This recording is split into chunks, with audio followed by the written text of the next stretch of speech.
Nine invited. हाँ बोलो। Invited. चलो, तो हम लोग प्रीवियस क्लास में डिस्कस किए थे कि फोर्स क्या होता है, फोर्स को डिफाइन कर लिए थे, है ना। और क्या देखे थे कि टाइप्स ऑफ फोर्स क्या क्या होता है, जैसे कि कांटेक्ट फोर्स होता है और नॉन कांटेक्ट फोर्स होता है, ठीक। इसके अलावा हम लोग क्या देखे थे, इसके अलावा हम लोग देखे थे कि कांटेक्ट फोर्स का भी कुछ टाइप्स होता है। Yes, sir. Frictional force, normal force, yes yes yes, very good. Frictional force, normal force और mechanical force. Mechanical force, tension, है ना। हाँ. देन मस्कुलर फोर्स, ये सब लोग देखे थे। और हम लोग देखे थे एक non contact force. Non contact force क्या होता है बताओ। Gravitational force, electrostatic force और magnetic force. Gravitational force, electrostatic force and Magnetic magnetic force. Magnetic force. Yes, magnetic force, very good. हम लोग इतना कुछ देख चुके हैं, ठीक है। इसके अलावा हम लोग समझे थे कि ग्रेविटेशनल फोर्स कैसे काम करता है, इलेक्ट्रोस्टैटिक फोर्स कैसे काम करता है, मैग्नेटिक फोर्स कैसे काम करता है, उसके बाद जो कांटेक्ट फोर्स है वो कैसे काम करेगा, ठीक है। तो आज हम लोग उसके आगे देखते हैं थोड़ा सा, और कुछ कुछ हम लोग समझेंगे यहाँ पे। हम लोग यहाँ पर और कुछ कुछ चीज आज समझेंगे, ठीक। और बहुत सारी चीज को आज हम लोग समझेंगे। चलो देखते रहो।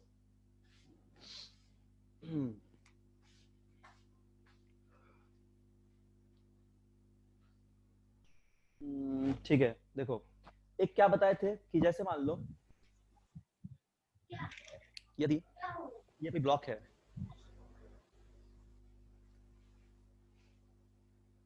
ये कोई ब्लॉक है,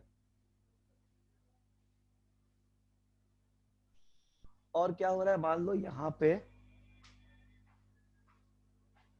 एक कोई पर्सन है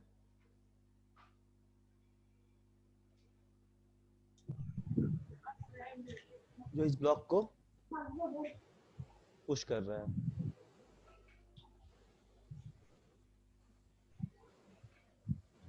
ऐसा पुश कर रहा है, ठीक है। तो ब्लॉक क्या होगा, आगे बढ़ेगा क्योंकि इस पे फोर्स लगा रहा है पर्सन, इस ब्लॉक पे फोर्स एक्ट कर रहा है। तो हम लोग को इस डायरेक्शन पे एक फोर्स मिलेगा, ठीक। हम लोग को इस डायरेक्शन पे एक फोर्स मिलेगा, समझ में आ गया ना। फोर्स लगा रहा है तो फोर्स का एक पर्टिकुलर डायरेक्शन होता है, और प्लस इसका एक मैग्नीट्यूड भी होगा, मतलब वैल्यू भी है। अच्छा, तो यहाँ पे मान लो एक फोर्स, नेट फोर्स कितना मिल रहा है उसको एफ लिखते हैं सपोज। नेट फोर्स हम लोग यहाँ पे कितना लिख दे रहे हैं, नेट फोर्स को लिखते हैं सपोज एफ, ठीक है। देखो फिर दूसरे केस में क्या देख रहे हैं यहाँ पे, ये सपोज केस 1 है,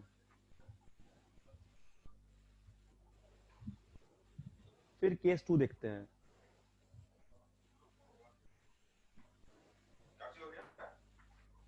केस 2 क्या देख रहे हैं, मान लो कि यहाँ पे क्या हो जाएगा,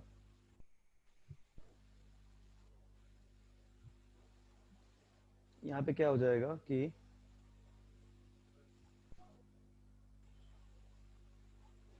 यहाँ पे और एक ब्लॉक ऐसे बना दिए,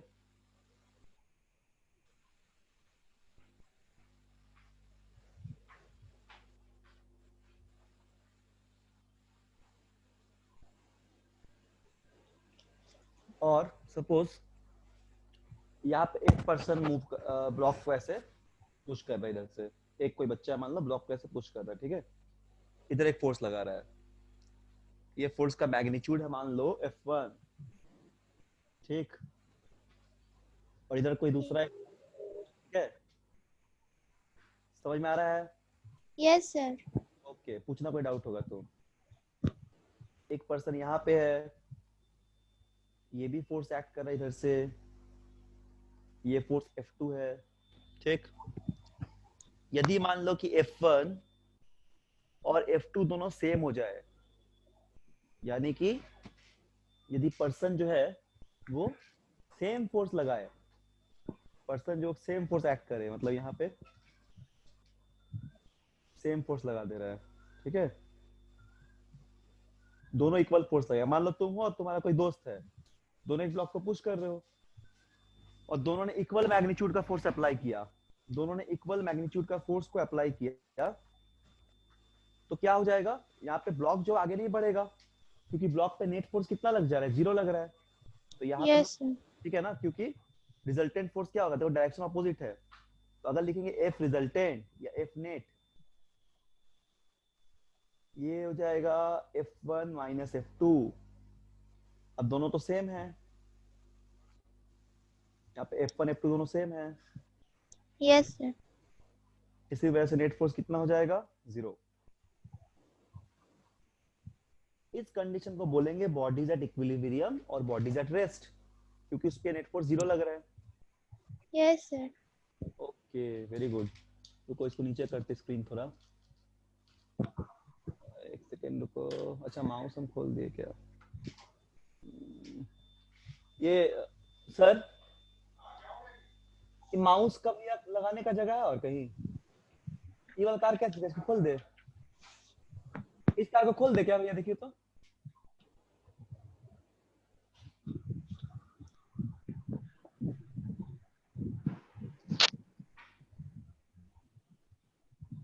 ठीक है ना। तो यहाँ पे एफ नेट 0 हो जा रहा है, इस तार को एक में तो ये लगाए हैं और एक में क्या लगा हुआ है, ये वाला माउस खुला हुआ लग रहा है, हाँ एक में ये वाला लगा दिया है। अच्छा तो माउस लगाने का है, माउस सही है, हाँ कैसे लग रहा है,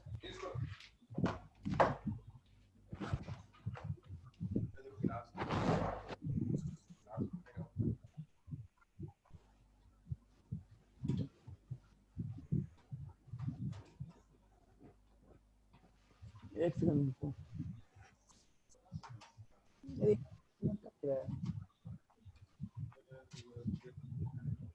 हाँ लगा लगा,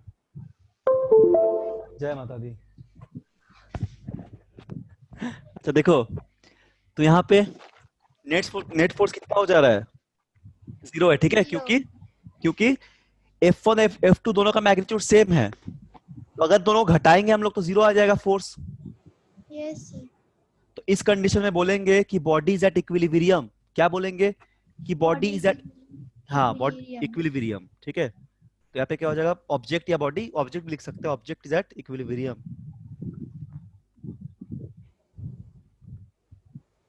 इक्विलिब्रियम, ठीक है, यानी कि object is at rest, object is at rest.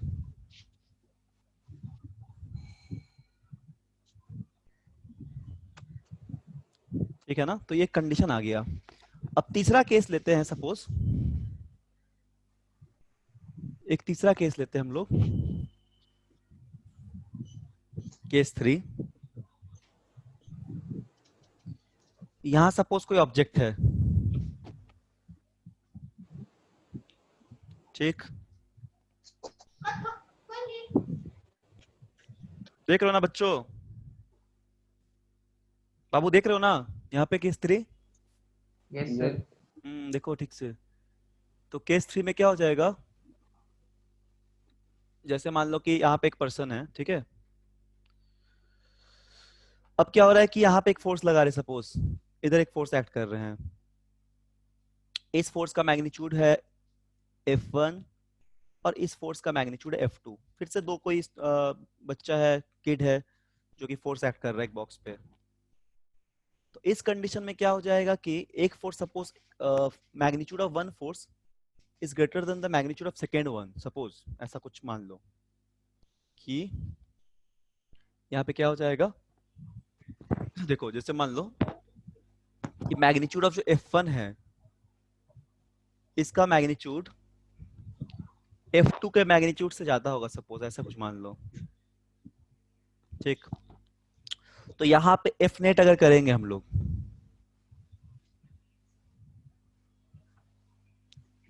तो ये हो जाएगा F1 माइनस F2, क्योंकि यहाँ पे रिजल्टेंट फोर्स क्या मिलेगा, F1 के तरफ मिलेगा, मतलब नेट फोर्स इस बार 0 नहीं होगा, इस बार F नेट 0 नहीं होगा, क्योंकि दोनों का मैग्नीट्यूड अलग अलग है, ठीक है ना। Yes, sir. ये 0 नहीं होगा, सॉरी F नेट यहाँ लिखो, F नेट 0 नहीं होगा, क्योंकि एक नेट डायरेक्शन में फोर्स लगेगा, F नेट इज नॉट 0। इसके एग्जांपल अगर लेते हैं, मान लो इस तरह का छोटा सा एग्जांपल एक ले रहे हैं कि जैसे मान लो तुमको यहाँ पे एग्जांपल दे रहे हैं। सपोज मान लो कि एक फोर्स है 20 न्यूटन का F1, ठीक है, जो कि ऐसे इधर लग रहा है, इस तरह लग रहा है एक ब्लॉक पे, इस ब्लॉक पे इस तरह लग रहा है 20 न्यूटन का फोर्स, और इधर एक फोर्स है 5 न्यूटन का।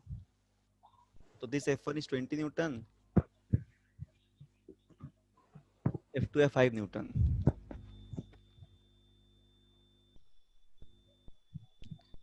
तो F नेट कितना हो जाएगा? F net 15 हो जाएगा। 15 हो जाएगा, yes very good. 20 Newton minus 5 Newton यानी कि 15 न्यूटन। तो 15 न्यूटन का फोर्स लगेगा किस डायरेक्शन में? इस डायरेक्शन में, क्योंकि इस डायरेक्शन पे है ना, ऐसे, Yes. बिकॉज इधर फोर्स ज्यादा है तो ये इसको आराम से क्या करेगा, ओवरकम करेगा, इस डायरेक्शन में धकेल देगा बॉक्स को, ये नहीं ढकेल पाएगा, इसको रोक नहीं पाएगा।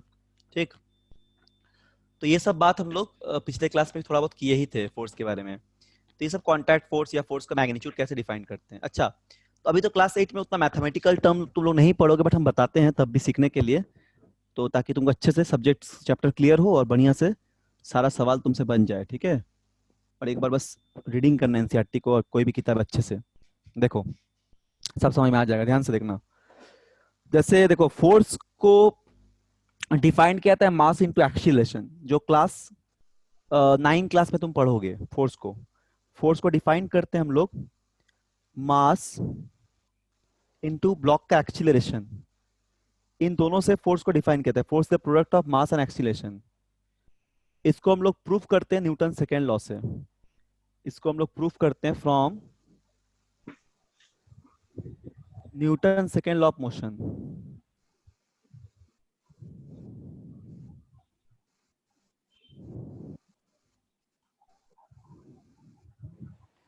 इसको न्यूटन सेकेंड लॉ से हम लोग प्रूफ करते हैं, और इसको हम लोग क्लास 9 में देखेंगे, क्लास 9 क्लास में इसको हम लोग 9th क्लास में इसके बारे में पढ़ते हैं। ठीक है, 9th क्लास में रहता है। अभी हम थोड़ा सा इसके बारे में बता देते हैं, इसका प्रूफ हम लोग 9th में देखते हैं। तो ये होता है force equal to mass into acceleration. तो देखो, यहाँ से हम लोग फोर्स का एसआई यूनिट को डिराइव करेंगे, नोट डाउन करते रहना आराम से समझ समझ के। तो यहाँ से हम लोग फोर्स का एसआई यूनिट हम लोग क्या डिराइव करेंगे, एसआई यूनिट ऑफ फोर्स।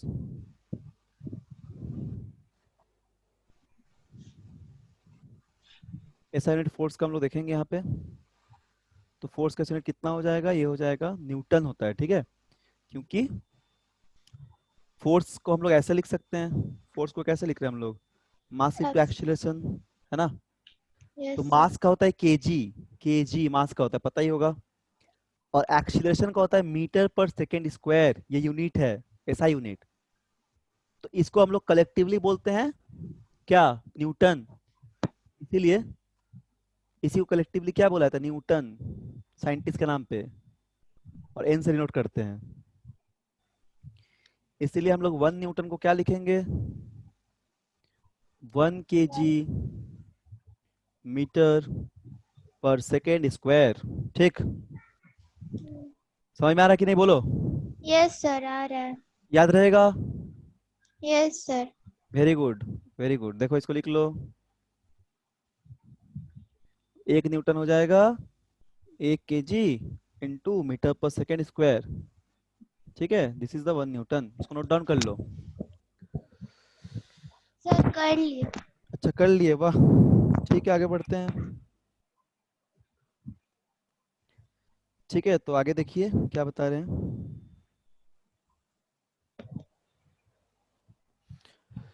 देखो आगे, अब एक से सीजीएस यूनिट देखना है हम लोग को। सीजीएस यूनिट, सीजीएस यूनिट एक तरह का होता है, मतलब सेंटीमीटर ग्राम सेकंड में लेते हैं।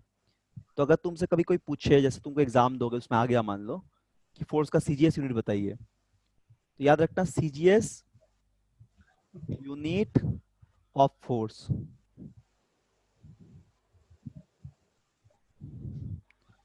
ये क्या होता है, देखो ये होता है सीजीएस यूनिट क्या होगा, ग्राम, मीटर का सेंटीमीटर, और सेकंड का सेकंड ही रहेगा। तो क्या बोलते हैं, ग्राम सेंटीमीटर सेकंड स्क्वायर। ठीक है, इसको डाइन बोला जाता है, DYNE। ठीक है, हाँ बोलो बोलो, कोई डाउट है किसी को? No sir. इसको क्या बोलते हैं? डाइन।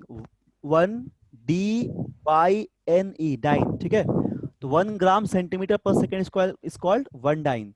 तो एक सवाल जैसे कि अच्छे अच्छे सवाल क्वेश्चंस में आएगा, जैसे तुम अगर कोई ओलंपियाड देते हो या फिर एनटीएस का पेपर दोगे, 8 क्लास में कोई तुम फिजिक्स का कोई टेस्ट दोगे कंपटीशन लेवल का, तो उस समय तुमको ये सब यूनिट्स के बारे में पता होना चाहिए, ये यूनिट के बारे में। ठीक है, रुको एक सेकंड, इस यूनिट के बारे में पता होना चाहिए।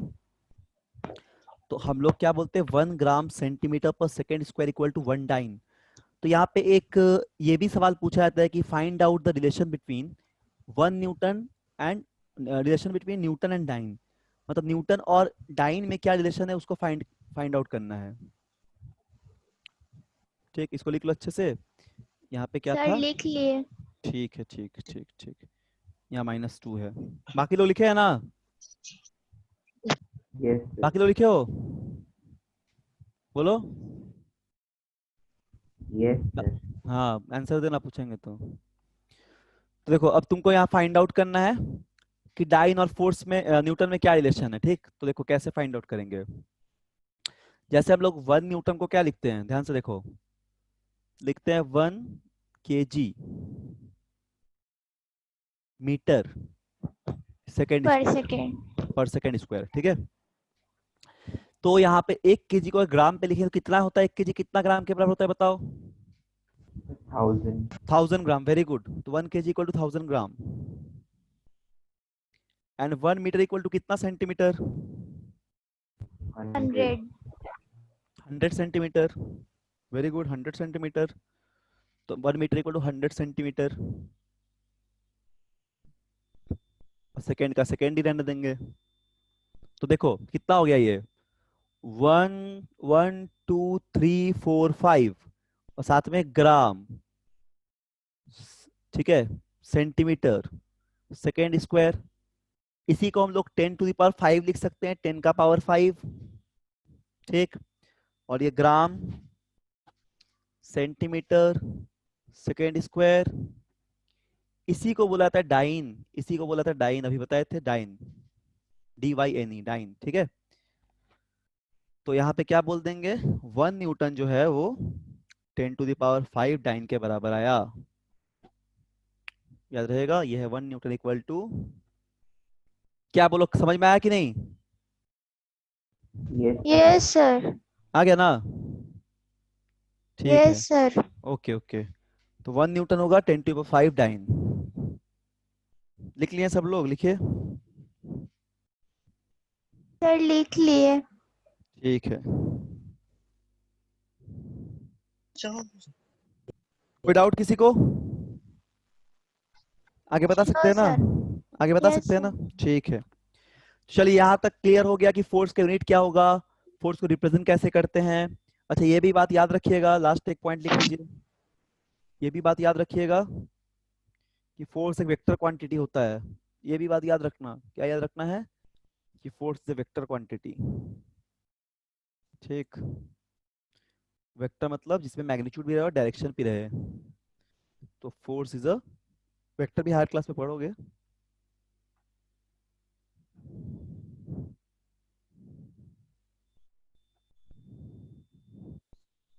वेक्टर क्वांटिटी,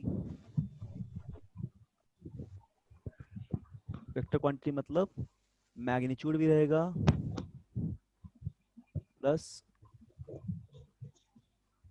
डायरेक्शन भी रहेगा। ठीक है, तो फोर्स एक तरह का वेक्टर क्वांटिटी होता है। वेक्टर मतलब ऐसा कोई क्वांटिटी जिसका मैग्नीट्यूड भी रहे और डायरेक्शन भी रहे।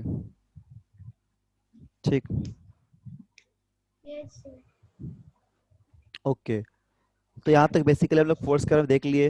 और अच्छा, अब जैसे कि मान लो तुम्हारे एनसीईआरटी के बुक में कुछ कुछ एक्सपेरिमेंट्स है जिससे हम लोग नॉन कांटेक्ट फोर्स को देख सकते हैं, मतलब नॉन कांटेक्ट फोर्स को हम लोग समझ सकते हैं कि जैसे इलेक्ट्रोस्टैटिक फोर्स या फिर ग्रेविटेशनल फोर्स। इलेक्ट्रोस्टैटिक फोर्स का एक्सपेरिमेंट है एक, जिससे हम लोग क्या कर सकते हैं कि नॉन कांटेक्ट फोर्स को अच्छे से समझ सकते हैं। ठीक है, तो देखो हम बता रहे हैं क्या क्या होगा, हम बता रहे हैं यहाँ पे। ठीक, जैसे तुमने इलेक्ट्रोस्टैटिक फोर्स बताया, तो इसका इसका क्या मतलब समझते हो, बोलो बोलो, आंसर देना है। बोलो, इलेक्ट्रोस्टैटिक फोर्स का मतलब क्या है,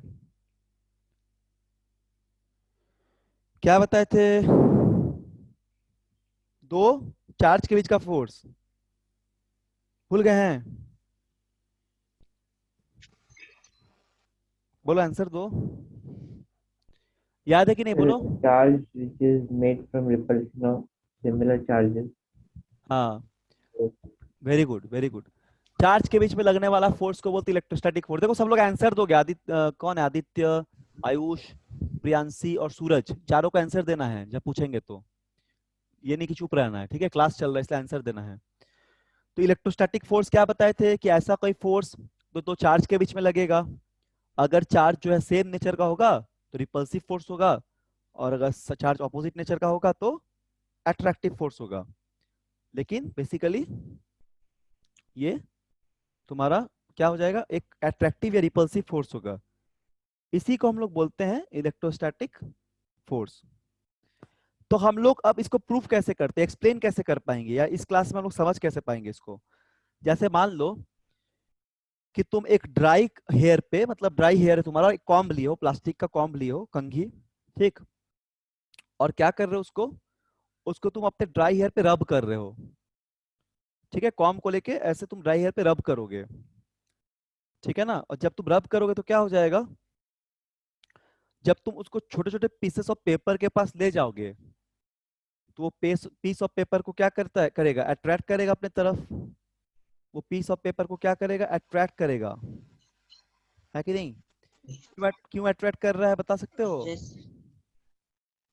बोलो, अट्रैक्ट क्यों करेगा पीस ऑफ पेपर को, बताओ। Opposite. हाँ, एक चार्ज डेवलप होगा, ठीक है ना, Opposite. ऑपोजिट चार्ज डेवलप हो जाएगा एक, ठीक, ऑपोजिट चार्ज डेवलप हो जाएगा। तो इससे हम लोग ये समझ पाएंगे, इससे हम लोग ये समझ पा रहे हैं कि दो ऑपोजिट चार्ज क्या हो रहा है, एक दूसरे को अट्रैक्ट कर रहा है, और अगर नेगेटिव मतलब सिमिलर चार्ज होता तो रिपेल करता। तो हम लोग थोड़ा सा समझते हैं फिर से नॉन कांटेक्ट फोर्स को, थोड़ा एक्सप्लेन करते हैं यहाँ पे। बोलो, समझ में आ रहा है सबको, Yes, sir. ठीक है, Yes. आंसर देना। Yes, sir. हाँ, आंसर देना। देखो यहाँ पे नॉन कांटेक्ट फोर्स देख रहे हैं, ठीक है, उसमें हम लोग देख रहे हैं इलेक्ट्रोस्टैटिक फोर्स को थोड़ा समझ रहे हैं, पहले भी डिस्कस किए थे। इसका थोड़ा सा हम लोग एक्सप्लेनेशन देखते हैं कि जनरल लाइफ पे इसको कैसे समझ सकते हैं। इलेक्ट्रोस्टैटिक फोर्स, स्टैटिक, यहाँ पे स्पेलिंग ठीक करना होगा, स्पेलिंग, इलेक्ट्रोस्टैटिक, ठीक है, STA, इलेक्ट्रोस्टैटिक फोर्स बोलते हैं हम लोग इसको। अब देखो क्या बोल रहे हैं, जैसे कि मान लो एक हम लोग एक्सपेरिमेंट देखते हैं, क्या बोले कि हम लोग एक ऐसा कॉम्ब लेंगे, ऐसा कोई कॉम्ब लेंगे हम लोग, कंघी, ठीक है, रुको एक सेकंड, कॉम्ब बनाते बढ़िया से। सपोज ऐसा कोई कॉम्ब ले रहे हैं, समझ लो कि कॉम्ब है, ठीक, ऐसा कोई एक प्लास्टिक का, सपोज ये कॉम्ब है, ये प्लास्टिक का, और यहाँ पे छोटे छोटे पीसेस ऑफ पेपर है, ये पेपर्स का टुकड़ा हो गया, पेपर। तो क्या होगा जब इसको तो रब करते हैं ना अपने ड्राई हेयर पे इस कॉम्ब को, तो यहाँ पे एक चार्ज इसके सरफेस पे आ जाता है, तो ये एक चार्ज बन जाता है, ये चार्ज हो जाता है।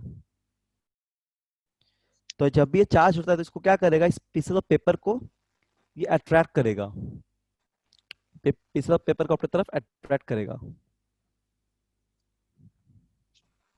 ठीक है। अच्छा, इसके अलावा और एक एग्जांपल लेते हैं, सपोज एग्जांपल 1 था,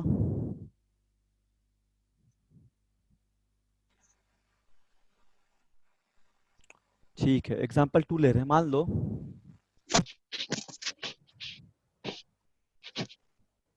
जैसे मान लो एनसीईआरटी के बुक में तुम्हारा ये एग्जाम्पल है, यहाँ पे क्या होगा, एक टेबल हम लोग ले रहे हैं सपोज इस तरह का, हम लोग एक वुडन टेबल ले रहे हैं सपोज, ऐसा कोई वुडन टेबल ले रहे हैं। वुडन मतलब इंसुलेटर, जिसपे चार्ज नहीं मतलब फ्लो करता है, इंसुलेटर जिसपे फ्री इलेक्ट्रॉन नहीं मिलेगा, उसको बोलते हैं हम लोग इंसुलेटर। इस पे इलेक्ट्रिसिटी पास करेगा कंडक्टर, ठीक है।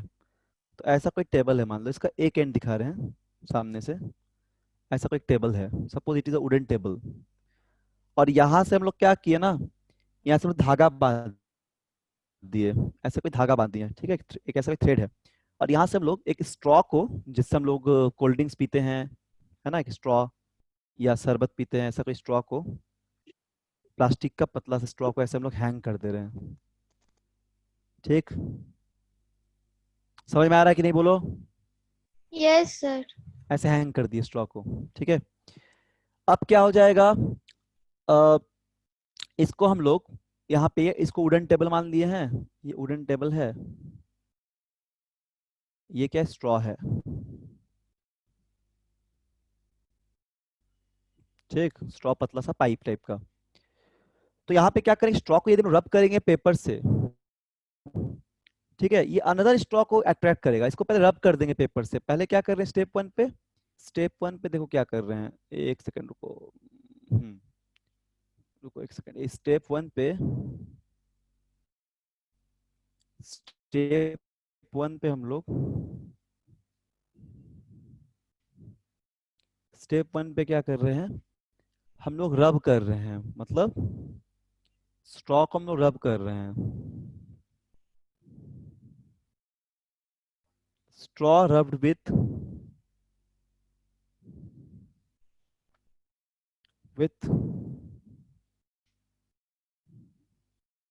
पेपर। इस स्ट्रॉ को हम लोग पेपर से क्या किए, रब कर दिए, ठीक है, स्टेप 1 है हमारा, this is the step 1, straw rubbed with paper. दूसरा क्या स्टेप में कर रहे हैं हम लोग, कि ये क्या करेगा, हम लोग इसके सामने और एक स्ट्रॉ लेके आ रहे हैं, देखो एक और स्ट्रॉ लेके आए, सपोज मान लो इसको हम लोग रेड कलर से बनाते हैं, एक और स्ट्रॉ यहाँ पे हम लोग ले गए सपोज, ठीक है, यहाँ पे हम लोग ऐसा एक स्ट्रॉ ले गए। अब बताओ तो यहाँ पे एक स्ट्रॉ लेके जाएंगे तो क्या होगा दोनों में, अट्रैक्ट करेगा।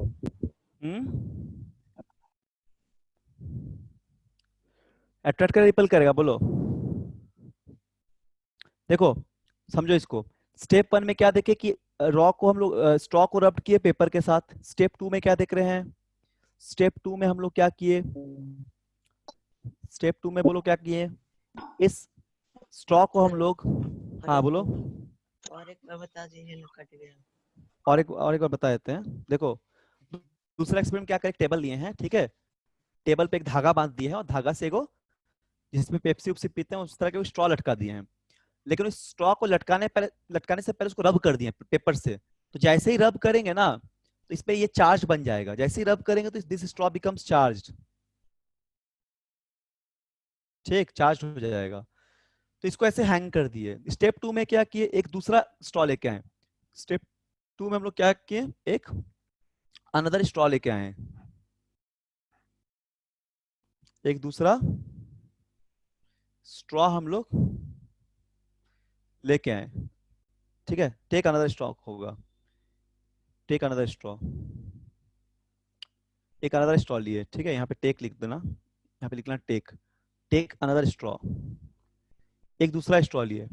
स्टेप 3 में क्या हो जाएगा कि यदि इस जो अनदर स्ट्रॉ लिए उसको भी हम लोग पेपर से रब किया हुआ है, मतलब दोनों पेपर से रब किया हुआ है, तो अभी ये एक दूसरे को रिपेल करेगा, अभी एक दूसरे को क्या करेगा, रिपेल करेगा, ये यहाँ पे रिपल्सन शुरू होगा, क्योंकि दोनों में सेम तरह का चार्ज है, इसलिए एक दूसरे को ये रिपेल करेगा, ठीक।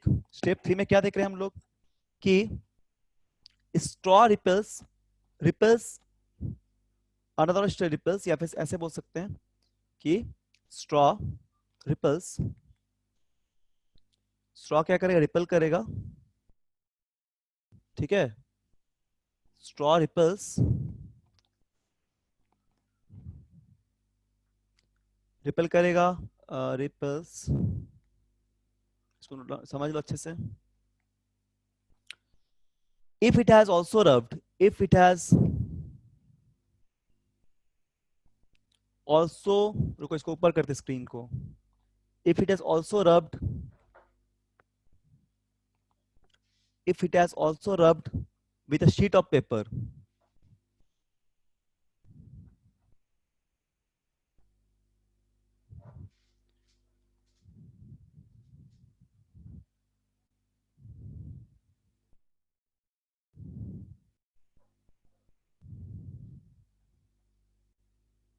sheet of paper, ठीक, तो क्या हो जाएगा, ये स्ट्रॉ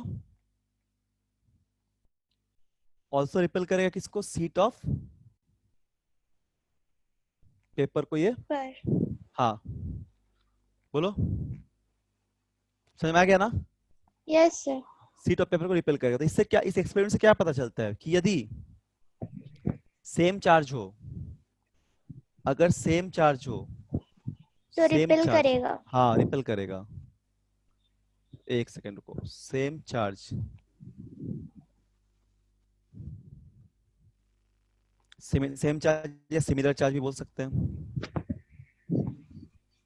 ठीक है, सिमिलर चार्ज तो रिपेल करेगा। जैसे मान लो कि अगर दो पॉजिटिव चार्ज हो, ऐसा दो पॉजिटिव चार्ज हो, तो ऐसा रिपल्सन हो जाएगा, यस सर। ऐसा रिपल्सन हो जाएगा।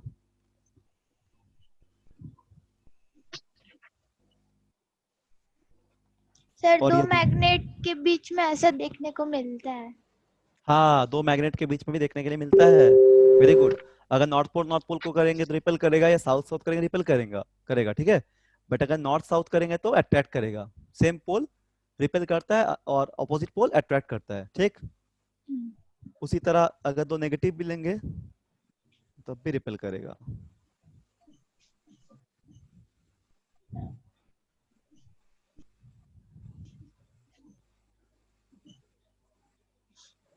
ठीक है, और यदि ऑपोजिट चार्ज होगा तो अट्रैक्ट करेगा, हम लोग बोलेंगे कि ऑपोजिट चार्ज या फिर unlike charge, charges attract attract each other, ठीक है, अट्रैक्ट इच अदर।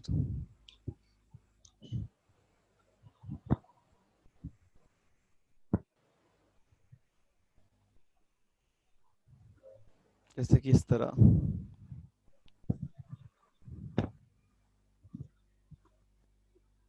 ठीक है, इसमें क्या हो जाएगा, अट्रैक्शन।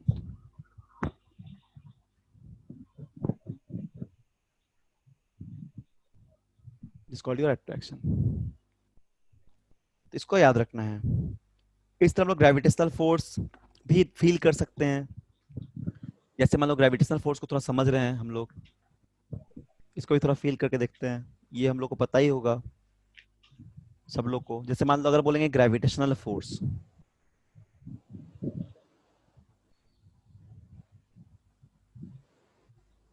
ये एनसीईआरटी में एक्सपेरिमेंट्स था जो हम टेबल वाला बताए हैं, तो उसको वहां से भी तुम देख सकते हो एक बार। ग्रेविटेशनल फोर्स ये भी नॉन कांटेक्ट फोर्स था। तो इसको हम लोग क्या देखे थे कि मान लो कि यदि दो ऑब्जेक्ट होगा, सिखाया था तुम लोग को, दो ऑब्जेक्ट होगा, कोई भी दो ऑब्जेक्ट यूनिवर्स में, एक का मास m1 हो जाएगा और अगर दूसरे का मास m2 है, तो इनके बीच में एक अट्रैक्टिव फोर्स लगता है। ऐसे दो मास अगर अट्रैक्ट करेगा तो बोलेंगे ग्रेविटेशनल फोर्स। तो हमेशा ये फोर्स ऑफ अट्रैक्शन लगेगा, कभी रिपल्सन नहीं होगा, ठीक है, ऑलवेज फोर्स ऑफ अट्रैक्शन ही लगेगा, यस। और बहुत वीक होगा, बहुत वीक अट्रैक्शन फोर्स लगता है, ग्रेविटेशनल फोर्स वेरी वीक। देखो हम लोग के बीच में लगता है लेकिन पता नहीं चलता ग्रेविटेशनल फोर्स लग रहा है, ठीक। अच्छा, इसको समझने के लिए ऐसे देखो, मान लो ये अर्थ है, ये अर्थ हो गया, रुको इसको ठीक से बनाते हैं, रुको एक सेकेंड।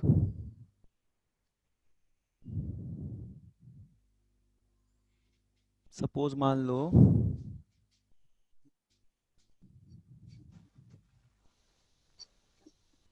ये अर्थ है, ठीक, और इसका मास है m, इसका मास है m,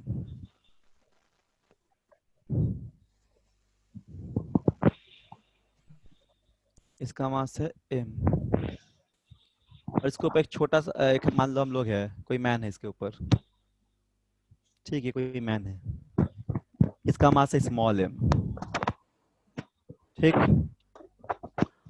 इसमें क्या लगेगा, इसमें वेट लगेगा, हम लोग बोलते हैं वेट लग रहा है, वेट जो कि mg होता है, m इंटू जी, इसको बोलते हैं वेट, हम लोग सभी का वेट लगता है, वेइंग मशीन से हम लोग मेजर करते हैं, तो वेट क्या होगा, मास, हाँ बोलो,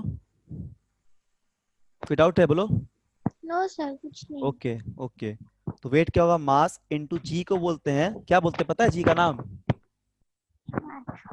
बोलो, जी सर को क्या बोलते हैं, हाँ मास।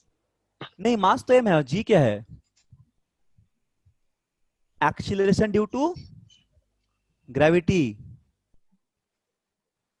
ये भी क्लास 9 में पढ़ना है, इसको बोल अभी के लिए याद रखो, इस जी को बोलते हैं एक्सीलरेशन ड्यू टू ग्रेविटी, ठीक, याद रहेगा नाम, यस सर। ओके, ये एक तरह का एक्सीलरेशन है, कांस्टेंट एक्सीलरेशन, हम लोग सभी पे लगता है जब हम लोग अर्थ पे है, और इस जी का वैल्यू होता है अर्थ पे 9.8, इसको भी याद रखिएगा, मीटर पर सेकंड स्क्वायर, ठीक है, तो वेट क्या हो जाएगा हम लोग का, वेट हमेशा मास इंटू 9.8 मीटर पर सेकेंड स्क्वायर के बराबर होता है, इस चीज को हम लोग बोलते हैं वेट, इसी चीज को हम लोग वेट बोलते हैं, वेट, ठीक, mass into acceleration due to gravity is called weight, clear है ना, यस सर। ठीक है, वेरी गुड, तो देखो यहाँ पे तो यहाँ पे देखो, ये यही जो वेट है ना mg, ये क्या हो जाएगा, यही जो वेट mg है, ये वाला इन इस मैन पे, जो मैन है यहाँ पे और अर्थ के ग्रेविटेशनल फोर्स के बराबर आएगा, यानी कि this is also equal to your F G M M by R square, R is the radius of the earth, suppose man का तो रेडियस कुछ लेना नहीं, अर्थ का ही लेना है, earth is radius of the earth है मान लो, ठीक है, तो this force also equal to weight, तो यहाँ से ये फोर्स कितना वेट के बराबर होता है, is also equal to weight of the man, बोलो समझ में आ रहा है कि नहीं, यस सर। कोई डाउट है पूछो,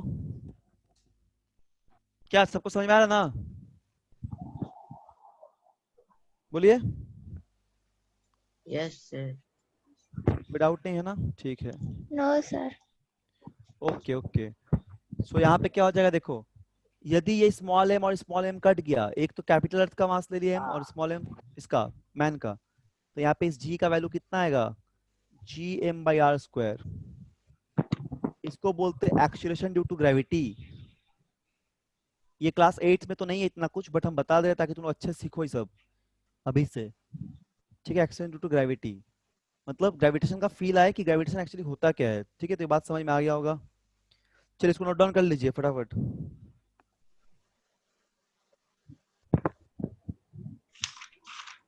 तो ऑब्जेक्ट अगर हम लोग को जिस फोर्स से पुल करे, अगर तुमसे पूछा जाए क्लास 8 में डिफाइन फोर्स ऑफ ग्रेविटी, तुम क्या बोलोगे, द ऑब्जेक्ट और थिंग्स, ऐसे डिफाइन करोगे, देखो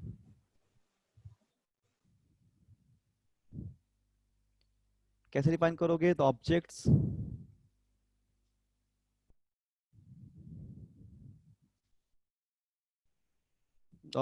और things fall towards, the objects or thing fall towards, the object or thing fall towards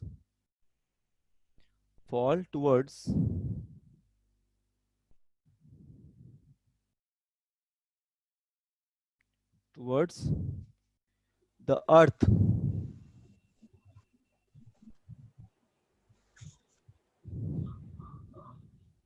earth because it pulls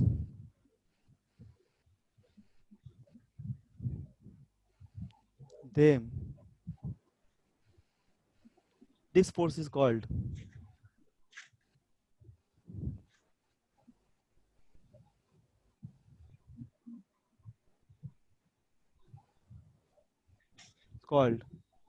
force of gravity.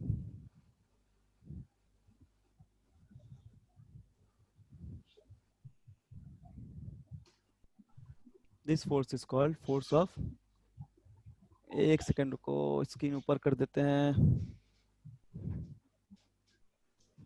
कहाँ गया स्क्रीन, एक सेकंड रुको, हाँ रुको रुको रुको रुको, स्क्रीन ऊपर नहीं, हाँ देखो, this force is called force of gravity, इसी को बोलते हैं फोर्स ऑफ ग्रेविटी। क्या तुम डिफाइन कर पाओगे फोर्स ऑफ ग्रेविटी को? Yes, बोलो। sir. और जस्ट ग्रेविटी भी बोलते हैं। जो भी फोर्स से अर्थ अपनी तरफ किसी ऑब्जेक्ट को खींचता है, पुल कर रहा है, उस फोर्स को हम लोग बोलते हैं फोर्स ऑफ ग्रेविटी या सिंपली ग्रेविटी। क्या सारा बात क्लियर हो गया जितना आज डिस्कस किए? Yes. Yes, sir. Okay, very good very good. चलो लिख लो।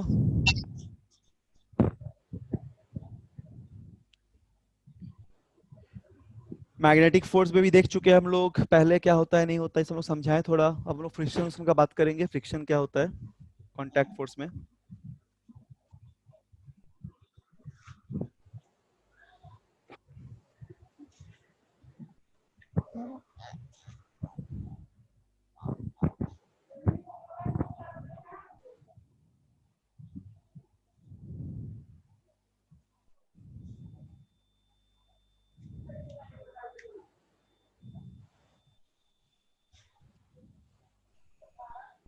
चलो अब थोड़ा सा हम लोग फ्रिक्शन के बारे में देखते हैं, फिर हम छोड़ देंगे, ठीक है? 5 मिनट में थोड़ा इंट्रोडक्शन पार्ट देख लेते हैं, फिर नेक्स्ट क्लास में हम लोग पढ़ेंगे। तो 425 तक क्लास है।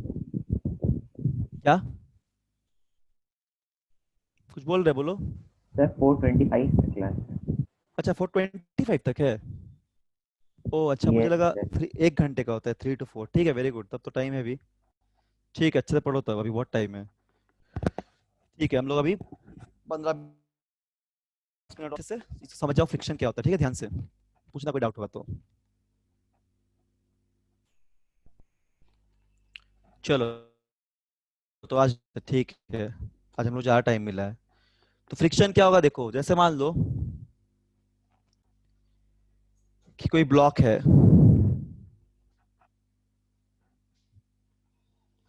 और ये कोई सरफेस है,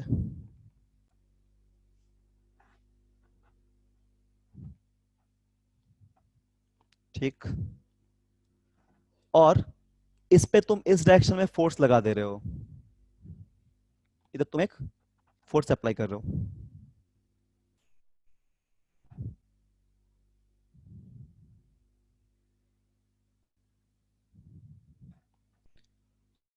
तो क्या हो जाएगा, ये अगर रफ सरफेस है, सपोज इसे रफ सरफेस,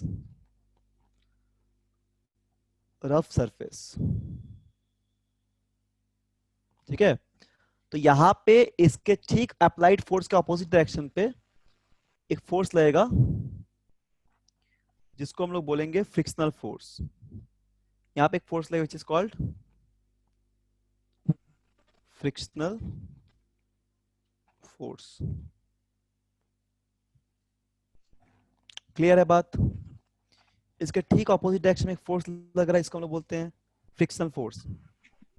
तो इसको ऐसे डिफाइन कर सकते हैं कि the force responsible for changing the state of motion of object is called friction. क्या बोलेंगे? क्या बोलेंगे कि द फोर्स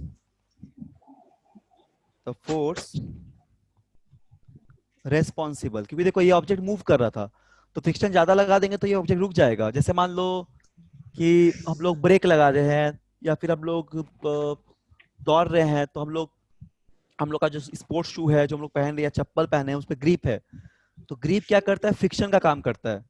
तो हम लोग को फ्रिक्शन की वजह से हम रुक पा रहे हैं। नहीं तो हम लोग रुक नहीं पाते, कंटिन्यू चलते रहते या दौड़ते रहते, तो फ्रिक्शन नहीं रहता तो हम लोग रुक भी नहीं पाते और चल भी नहीं पाते। तो friction is very responsible for हम लोग का मोशन के लिए, ठीक है। तो क्या बोल रहे हैं कि the force responsible for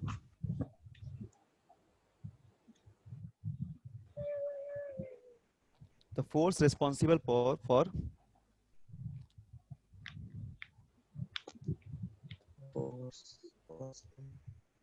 changing the force, अच्छा the force होगा, the force responsible for, इसको force लिख लो यहाँ, हाँ, the force responsible for changing the state of motion,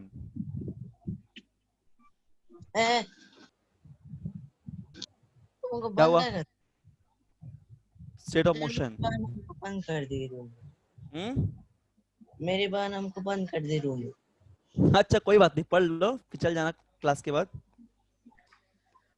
The force responsible for changing the state of motion of object is the force of friction. Is called the force of friction.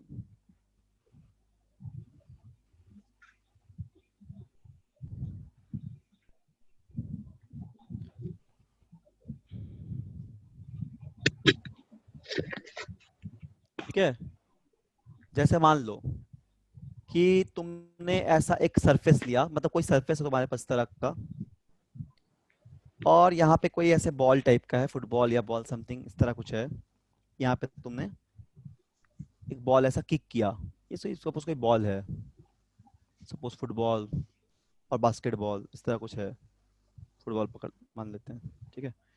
अब क्या हो जाएगा, जैसे तुमने यहाँ इसको kick किया, force लगाना शुरू किया इस पे, तो बॉल जब ट्रांसलेशन मोशन में मूव करेगा, यानी कि स्ट्रेट लाइन में आगे बढ़ेगा, ball will moving on straight line, इस तरह एक स्ट्रेट पाथ में, या फिर ऐसे आगे बढ़ रहा है, यहाँ तक पहुंचा, ठीक है। और कुछ देर देखेंगे ऑटोमेटिक जाके रुक जाएगा, क्योंकि रफ सरफेस है। कुछ देर बाद क्या देखेंगे कि ये जो बॉल है ना, ये बॉल कुछ देर के बाद यहाँ पे आके ऑटोमेटिक ये स्टॉप हो जाएगा, ये रुक जाएगा, ये बॉल इट स्टॉप्स, ठीक, ये बॉल ऐसे स्टॉप हो जाएगा,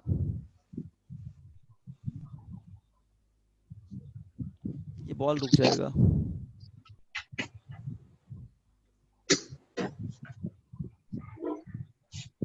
रुक जाएगा। क्यों रुकेगा, क्योंकि ऑपोजिट डायरेक्शन में फ्रिक्शन लग रहा है, जैसे मान लो हर बार ऑपोजिट डायरेक्शन में फ्रिक्शन लग रहा है, तो जब फ्रिक्शन की वजह से बॉल आगे जाके कभी ना कभी रुक जाएगा। फ्रिक्शन ऐसा फोर्स है जो इसके स्टेट को चेंज कर दे रहा है, रोक दे रहा है, ठीक है। बिकॉज ये सरफेस कैसा था, रफ सरफेस था। क्या बोलो, समझ में आ रहा है कि नहीं? समझ गए। बाकी लोग को आ रहा है ना? Yes, sir. ठीक है। आ गया। फ्रिक्शन फोर्स की वजह से ये बॉल जो है वो स्टॉप हो जा रहा है, ठीक। अच्छा, इसमें और एक बात यहाँ पे नोट करके लिखेंगे हम लोग नोट में,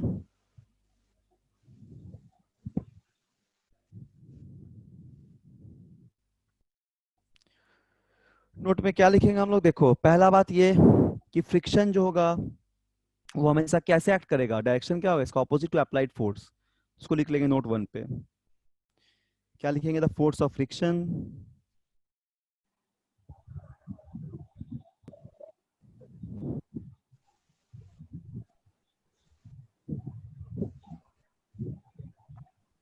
force of friction always act always acts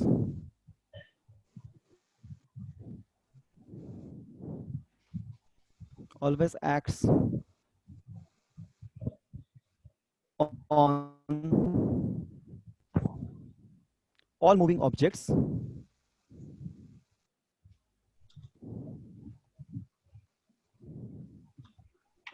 ठीक, and its direction is always opposite, and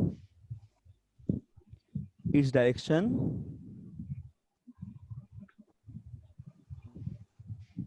is always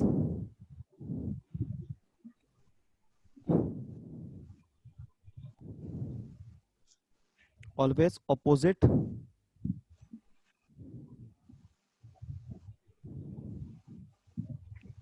to the, its direction is always opposite to the direction of motion.